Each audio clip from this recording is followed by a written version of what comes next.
Hi friends, welcome to Tushar Aradhya YouTube channel. ಇವತ್ತು ನಾನು ನಿಮಗೆಲ್ಲ ಒಂದು ಮಾವಿನಕಾಯಿ ರೆಸಿಪಿನ ಶೇರ್ ಮಾಡಬೇಕು ಅಂತ ಅಂದ್ಕೊಂಡಿದ್ದೀನಿ.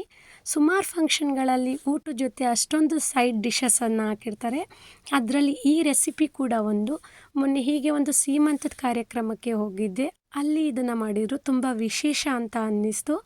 ಇದನ್ನು ಮಾಡಲಿಕ್ಕೆ ಮೊದಲಿಗೆ ನಾನಿಲ್ಲಿ ಒಂದು ಸಿಹಿ ಮಾವಿನಕಾಯಿನ ತೊಗೊಂಡಿದ್ದೀನಿ. ಸೊ ಇಲ್ಲಿ ಆಮಿನಿ ಮಾವಿನಕಾಯಿ ಅಥವಾ ಸಿಹಿ ಮಾವಿನಕಾಯಿ, ಅದನ್ನು ಮೊದಲಿಗೆ ನಾವು ನೀಟಾಗಿ ಸಿಪ್ಪೆಯನ್ನು ತೊಗೊಬೇಕು. ಸೊ ಆ ಫಂಕ್ಷನ್ ವಿಶೇಷ ಏನಪ್ಪ ಅಂತಂದರೆ, ಹೋಗಿದ್ದು ಸೀಮಂತ ಫಂಕ್ಷನ್ನು. ಸೊ ಪ್ರೆಗ್ನೆಂಟ್ ಲೇಡೀಸ್ಗೆ ಮಾವಿನಕಾಯಿ ಅಂದರೆ ತುಂಬ ಇಷ್ಟ ಇರುತ್ತೆ. ಹಾಗಾಗಿ ಆ ಮಾವಿನಕಾಯಿನ ಬಳಸ್ಕೊಂಡು ಈ ಒಂದು ರೆಸಿಪಿಯನ್ನು ಮಾಡಿದರು. ಕೇಳಿಕೊಂಡೆ, ಭಟ್ರನ್ನೇ ನೇರವಾಗಿ ಕೇಳಿದೆ ನಾನು, ಹೇಗೆ ಮಾಡಿದ್ರಿ ಹೇಗೆ ಅಂತ. ಅವ್ರು ಹೇಳ್ಕೊಟ್ರು. ಅದೇ ಪ್ರೊಸೀಜರಲ್ಲಿ ಮಾಡಿದ್ದೀನಿ. ಆ್ಯಕ್ಚುಲಿ ಆ ರೆಸಿಪಿ ನಾನು ಫಸ್ಟ್ ಟೈಮ್ ಟೇಸ್ಟ್ ಮಾಡಿದ್ದು. ನೋಡಿ, ಮೊದಲಿಗೆ ನಾವು ಈ ಥರ ನೀಟಾಗಿ ಸಿಪ್ಪೆನ ತಗೊಂಡು ಇದನ್ನು ಸಣ್ಣ ಸಣ್ಣ ಸ್ಲೈಸ್ ಆಗಿ ನಾವು ಕಟ್ ಮಾಡ್ಕೊಬೇಕು. ತೀರಾ ಸಣ್ಣದಾಗಿಯೂ ಏನು ಬೇಡ. ನಾನು ಕಟ್ ಮಾಡ್ತೀನಿ, ನೋಡ್ಕೊಳ್ಳಿ. ಏನಂತಂದರೆ, ನನ್ನ ಪಕ್ಕದಲ್ಲಿ ಕೂತಿರೋರನ್ನ ಕೇಳಿದೆ ಊಟಕ್ಕೆ ಕೂತಿದ್ದಾಗ ಏನಿದ್ದು ಅಂತ. ಎಲ್ಲರೂ ನನಗೆ ಗೊತ್ತಿಲ್ಲ ಅಂತಿದ್ರು. ಸೊ ಹಾಗಾಗಿ ಬೇಡ, ಏನಕ್ಕೆ, ಯಾರು ಮಾಡಿದ್ದಾರೆ ಅವ್ರನ್ನೇ ಕೇಳೋಣ ಅಂತ ಹೇಳಿ ಅಡುಗೆ ಮನೆಗೆ ಹೋದೆ. ಭಟ್ರಿದ್ರು. ನೋಡೋಕ್ಕೆ ಒಂದು ಖುಷಿ ಆಯಿತು. ಯಾಕೆಂದರೆ ಮಂಗಳೂರು ಸೈಡ್ ಭಟ್ರು ಇದ್ದಿದ್ದು. ಇದೇ ನಮ್ಮ ಕಡೆ ಮಂಗಳೂರು ಸೈಡ್ ಭಟ್ರು ಬಂದಿದ್ದಾರಲ್ಲ ಅಂತ ಅಂದಾಗ, ಯಾರೋ ಮಂಗಳೂರವರು ಅವ್ರ ಫ್ರೆಂಡ್ನ ಮೀಟ್ ಮಾಡೋಕ್ಕೆ ಬಂದಿದ್ದರಂತೆ. ಅವ್ರ ಫ್ರೆಂಡು ಅಡುಗೆ ಕಾರ್ಯಕ್ರಮಕ್ಕೆ ಬಂದಿದ್ರಲ್ಲ, ಅವ್ರ ಜೊತೆ ಇವರು ಕೈ ಜೋಡಿಸಿದ್ದಾರೆ. ಹಾಗಾಗಿ ಅವ್ರ ಕಡೆ ಒಂದು ರೆಸಿಪಿನ ಇಲ್ಲಿ ಶೇರ್ ಮಾಡಿದ್ದಾರೆ. ನಾನು ಕೂಡ ಅವ್ರನ್ನ ಮಾತಾಡಿಸಿ ಇದೆಲ್ಲ ಹೇಗೆ ಮಾಡಿದ್ರಿ ಏನು ಅಂತ ಕೇಳಿದೆ. ಪಾಪ ತುಂಬ ಪೇಷನ್ಸಿಂದ ಹೇಳ್ಕೊಟ್ರು. ಅಂದರೆ ಅವರು ತುಂಬ ದೊಡ್ಡ ಪ್ರಮಾಣದಲ್ಲಿ ಮಾಡಿದರು ಫಂಕ್ಷನ್ನಿಗೆ. ನನಗೆ ಜಸ್ಟ್ ಒಂದು ಮಾವಿನಕಾಯಿನ ತಗೊಂಡು ಹೇಗೆ ಮಾಡೋದಂತ ತಿಳಿಸ್ಕೊಟ್ರು. ತುಂಬಾ ಖುಷಿ ಆಯಿತು. ಅವ್ರು ಹೇಗೆ ಹೇಳ್ಕೊಟ್ರು ಅದೇ ಪ್ರಕಾರ ನಾನು ಬಂದು ಮನೇಲಿ ಟ್ರೈ ಮಾಡ್ತಿದ್ದೀನಿ.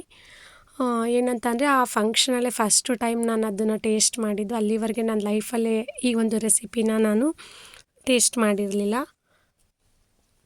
ನೋಡ್ತಿದ್ದೀರಲ್ಲ, ಈ ಥರ ಸಣ್ಣ ಸಣ್ಣ ಸ್ಲೈಸಸ್ ಆಗಿ ಕಟ್ ಮಾಡ್ಕೊಳ್ಳೋದಷ್ಟೇ. ತುಂಬ ಸಿಂಪಲ್ಲು.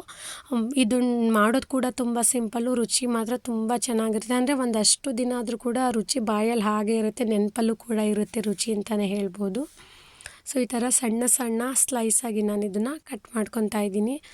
ಆ್ಯಕ್ಚುಲಿ ಅದ್ರ ಹೆಸ್ರು ಹೇಳಿದ್ರು, ಎಷ್ಟು ನೆನೆಸ್ಕೊಂಡ್ರು ಕೂಡ ಅದ್ರ ಹೆಸ್ರು ನೆನಪೇ ಆಗ್ತಿಲ್ಲ. ಹಾಗಾಗಿ ನಾನು ಡೈರೆಕ್ಟಾಗಿ ಮಾವಿನಕಾಯಿ ರೆಸಿಪಿ ಅಂತಲೇ ಹೇಳ್ತಾ ಇದ್ದೀನಿ. ನೋಡಿ, ಇದನ್ನು ಈ ಥರ ಕಟ್ ಮಾಡಿಕೊಂಡು ಇನ್ನೊಂದು ಸಲ ನೀರಲ್ಲಿ ನಾವು ಚೆನ್ನಾಗಿ ತೊಳ್ಕೊಬೇಕಾಗುತ್ತೆ. ತೊಳ್ಕೊಂಡು ಅದನ್ನು ಒಂದು ಪಾತ್ರೆಗೆ ಹಾಕ್ಕೊತಾ ಇದ್ದೀನಿ.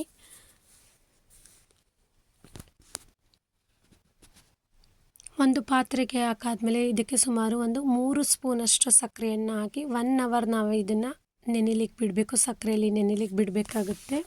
ಇಲ್ಲಿ ಒಂದು ಸಿಹಿ ಮಾವಿನಕಾಯಿಗೆ 3 ಸ್ಪೂನ್ ಸಕ್ಕರೆಯನ್ನು ನಾನು ಬಳಸ್ತಾ ಇದ್ದೀನಿ.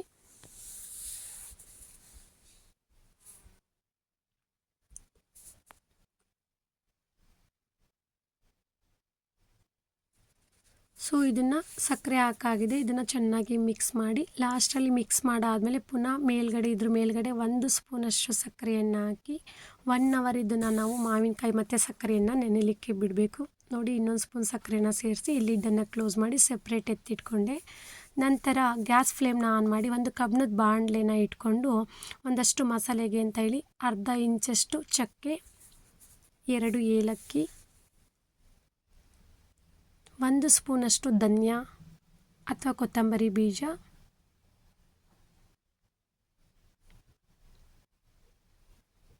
ಮುಕ್ಕಾಲು ಸ್ಪೂನಷ್ಟು ಓಂಕಾಳು, ಮುಕ್ಕಾಲು ಸ್ಪೂನ್ ಜೀರಿಗೆ,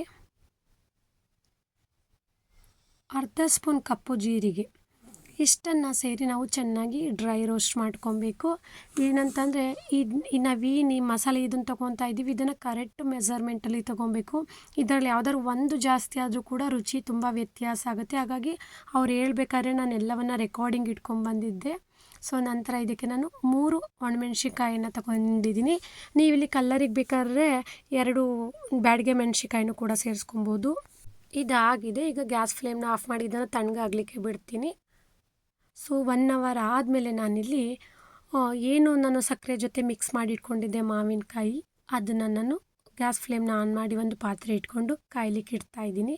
ಸೊ ಇದು ಸ್ವಲ್ಪ ಕುದಿಯುವಷ್ಟರಲ್ಲಿ ನಾನು ಅಲ್ಲಿ ಮಸಾಲೆ ಎಲ್ಲ ಹುರಿದಿಟ್ಕೊಂಡಿದ್ನಲ್ಲ ಅದು ತಣ್ಣಗಾಗಿದೆ. ಅದನ್ನು ನಾನು ಹಾಗೆ ಡ್ರೈ ರೋಸ್ಟ್ ಅಂದರೆ ಡ್ರೈ ಪುಡಿ ಮಾಡ್ಕೊತೀನಿ. ತುಂಬ ನೈಸ್ ಪೌಡರ್ ಏನು ಮಾಡ್ಕೊತಿಲ್ಲ, ತುಂಬ ತರ್ತರಿಯಾಗಿ ನಾನು ಅದನ್ನು ಪುಡಿ ಮಾಡಿ ಇಟ್ಕೊಂಡಿರ್ತೀನಿ. ಇದು ಹಾಕ್ತಿದ್ದೆ, ಇದ್ರ ಜೊತೆಗೆ ಅದನ್ನು ಕೂಡ ನಾನು ರೆಡಿ ಮಾಡ್ಕೊತೀನಿ. ನೋಡಿ 4 ನಿಮಿಷ ಆದಮೇಲೆ ಇಷ್ಟು ಕುದಿ ಬಂದಿದೆ. ಈಗ ಇದಕ್ಕೆ 1 ಸ್ಪೂನ್ ಅಷ್ಟು ಅರಿಶಿಣದ ಪುಡಿ, ಅರ್ಧ ಸ್ಪೂನ್ ಅಚ್ಚ ಖಾರದ ಪುಡಿ ಹಾಕ್ಕೊಬೇಕಾದ್ರೆ ನೋಡ್ಕೊಂಡು ಹಾಕ್ಕೊಳ್ಳಿ, ಏಕೆಂದರೆ ಆಲ್ರೆಡಿ ನಾವಲ್ಲಿ ಮೆಣಸಿಕಾಯಿನ ಸೇರಿಸ್ಕೊಂಡಿದ್ದೀವಿ. ಇವೆರಡನ್ನ ಹಾಕಿ 1 ಪಿಂಚಷ್ಟು ಉಪ್ಪು, ಅಂದರೆ ಉಪ್ಪಿನ ಪ್ರಮಾಣ ಜಾಸ್ತಿ ತೊಗೊಳ್ಳೋದು ಬೇಡ, ಜಸ್ಟ್ ಒಂದು ಟೇಸ್ಟನ್ನ ಬ್ಯಾಲೆನ್ಸ್ ಮಾಡೋದಕ್ಕಷ್ಟೇ. ಸೊ ಈ ಮೂರನ್ನ ಹಾಕಿ ಚೆನ್ನಾಗಿ ಇದನ್ನು ಮಿಕ್ಸ್ ಮಾಡ್ಕೊಳ್ಳೋಣ. ಒಂದು 4 ನಿಮಿಷ 5 ನಿಮಿಷ ಇದು ಚೆನ್ನಾಗಿ ಕುದಿಬೇಕು. ಅಂದರೆ ಇದು ಎಲ್ಲಿವರೆಗೆ ಆಗಬೇಕಪ್ಪ ಅಂದರೆ ಮಾವಿನಕಾಯಿ ಕಂಪ್ಲೀಟಾಗಿ ಬೇಯಬೇಕು, ಜಾಸ್ತಿ ಟೈಮ್ ತೊಗೊಳ್ಳಲ್ಲ, ಬೇಗ ಬೆಂದೋಗುತ್ತೆ. ಕಂಪ್ಲೀಟಾಗಿ ಅದು ಗ್ಲಾಸ್ ಥರ ಕಾಣುತ್ತೆ, ಅಂದರೆ ನೋಡೋಕೆ ಒಂದು ಸೆಕೆಂಡು ಪ್ರಾನ್ಸ್ ಥರ ಕಂಡುಬಿಡುತ್ತೆ ಇದು. ಸೊ ನೋಡಿ ಇಷ್ಟ ಆಗಿದೆ. ಈಗ ಏನು ರುಬ್ಬಿಟ್ಕೊಂಡಿದ್ವಿ, ಪುಡಿ ಮಾಡಿ ಇಟ್ಕೊಂಡಿದ್ವಿ, ಅದು 2 ಸ್ಪೂನಷ್ಟು ಪುಡಿಯನ್ನು, ಮಸಾಲೆ ಪುಡಿಯನ್ನು ನಾನು ಸೇರಿಸ್ಕೊತಾ ಇದ್ದೀನಿ. ನೋಡ್ತಿದ್ದೀರಲ್ಲ, ತುಂಬ ನೈಸ್ ಪೌಡರ್ ಕೂಡ ಮಾಡ್ಕೊಂಡಿಲ್ಲ, ಸ್ವಲ್ಪ ತರಿಯಾಗಿ ಮಾಡ್ಕೊಂಡಿದ್ವಿ. ಇದೆಲ್ಲವನ್ನು ಚೆನ್ನಾಗಿ ಮಿಕ್ಸ್ ಮಾಡಿ ಪುನಃ ಒಂದು 3 ನಿಮಿಷ ಇದನ್ನು ನಾವು ಕುದಿಸ್ಕೊಬೇಕಾಗುತ್ತೆ. ಆ್ಯಕ್ಚುಲಿ ನನಗೆ ಊಟಕ್ಕೆ ಬಡಿಸಿದಾಗ ಇದೇನಪ್ಪ ಯಾವುದೋ ವೆಜಿಟೇರಿಯನ್ ಮನೇಲಿ ಪ್ರಾನ್ಸ್ ಹಾಕ್ಬಿಟ್ಟಿದ್ದಾರಲ್ಲ ಅಂತ ಭಯ ಆಯಿತು ನನಗೆ. ನೋಡಿ ತುಂಬ ಟ್ರಾನ್ಸ್ಪರೆಂಟ್ ಕಾಣ್ತಾ ಇದೆ, ತುಂಬ ಚೆನ್ನಾಗಿದೆ, ರುಚಿ ಕೂಡ ಅಷ್ಟೇ ಚೆನ್ನಾಗಿ ಬಂದಿದೆ. ಸೊ ಊಟದ ಜೊತೆ ಎಷ್ಟೊಂದು ಸೈಡ್ ಡಿಶಸ್ ಹಾಕ್ತಾರೆ, ಅದರಲ್ಲಿ ಈ ಥರನೂ ಒಂದು ಡಿಶ್ ಇರುತ್ತೆ ಅಂತ ನಿಜವಾಗ್ಲೂ ಮೊನ್ನೆ ಕಾರ್ಯಕ್ರಮಕ್ಕೆ ಹೋದಾಗಲೇ ಗೊತ್ತಾಗಿದ್ದು. ಅದರಲ್ಲೂ ಸೀಮಂತದ ಕಾರ್ಯಕ್ರಮದಲ್ಲಿ ಒಂದು ಮಾವಿನಕಾಯಿನ ಬಳಸ್ಕೊಂಡು ಇಷ್ಟು ಅದ್ಭುತವಾದಂಥ ರೆಸಿಪಿ ಮಾಡಿದ್ರಲ್ಲ. ಆ್ಯಕ್ಚುಲಿ ನಾನು ಅಡುಗೆ ಭಟ್ರಿಗೆ ಥ್ಯಾಂಕ್ಸ್ ಹೇಳಿದೆ, ತುಂಬ ಚೆನ್ನಾಗಿತ್ತು ನೀವು ಮಾಡಿದ್ದಂಥ ಈ ಒಂದು ರೆಸಿಪಿ, ತುಂಬ ಇಷ್ಟ ಆಯಿತು ಅಂತ ಹೇಳಿದೆ. ಅವರು ತುಂಬ ಖುಷಿಯಾದರು. ಸೊ ಮನೇಲಿ ಒಂದು ಸಲ ಬಂದು ಟ್ರೈ ಮಾಡ್ತಾಯಿದ್ದೀನಿ. ಆಗಿದೆ, ಇದು ಆಲ್ಮೋಸ್ಟ್ ಆಗಿದೆ. ಗ್ಯಾಸ್ ಫ್ಲೇಮ್ನ ಆಫ್ ಮಾಡಿದ್ದಾಯಿತು. ಇದನ್ನು ಸರ್ವಿಂಗ್ ಪ್ಲೇಟ್ಗೆ ಹಾಕ್ಕೊತಾ ಇದ್ದೀನಿ. ಇದನ್ನು ಆರಾಮಾಗಿ ನಾವು 10 ದಿನ ಬೇಕಿದ್ರೂ ಸ್ಟೋರ್ ಮಾಡ್ಬೋದಂತೆ.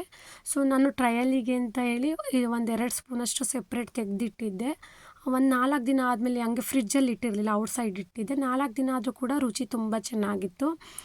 ನಮ್ಮ ಅಪ್ಪಂಗೆ ಹಾಕ್ಕೊಟ್ಟೆ ಊಟದ ಜೊತೆಗೆ. ನಮ್ಮಪ್ಪ ಅಯ್ಯೋ ಇದೇನವ ಇದು ಹಿಂಗಿದೆ ನೋಡೋಕ್ಕೆ, ನಂಗೆ ಭಯ ಆಗ್ತಿದೆ, ಬೇಡ ಕಣವ ಅಂದರು. ಇಲ್ಲ ಅಣ್ಣ, ಮೊನ್ನೆ ಹೀಗೆ ಫಂಕ್ಷನಿಗೆ ಹೋಗಿದ್ದೆ, ಅಲ್ಲಿ ಭಟ್ರನ್ನೇ ಕೇಳಿದೆ ಈ ಥರ ಮಾಡೋದು ಅಂತ ಹೇಳ್ಕೊಟ್ರು. ಮಾವಿನಕಾಯಲ್ಲಿ ಮಾಡಿರೋದು ಅಂತ ಹೇಳಿದೆ. ತಿಂದ್ಬಿಟ್ಟು ತುಂಬ ಚೆನ್ನಾಗಿದೆ ಅಂತ ಹೇಳಿದ್ರು. ಇನ್ನೂ ಸ್ವಲ್ಪ ಎಕ್ಸ್ಟ್ರಾ ಹಾಕ್ಸ್ಕೊಂಡ್ರು ಕೂಡ. ಸೊ ನೀವೊಂದ್ಸಲ ಈ ಒಂದು ರೆಸಿಪಿನ ಟ್ರೈ ಮಾಡಿ, ರುಚಿ ಹೇಗಿರುತ್ತೆ ಅನ್ನೋದನ್ನು ಕಮೆಂಟ್ಸ್ ಮಾಡೋದನ್ನು ಮರಿಬಿಡಿ.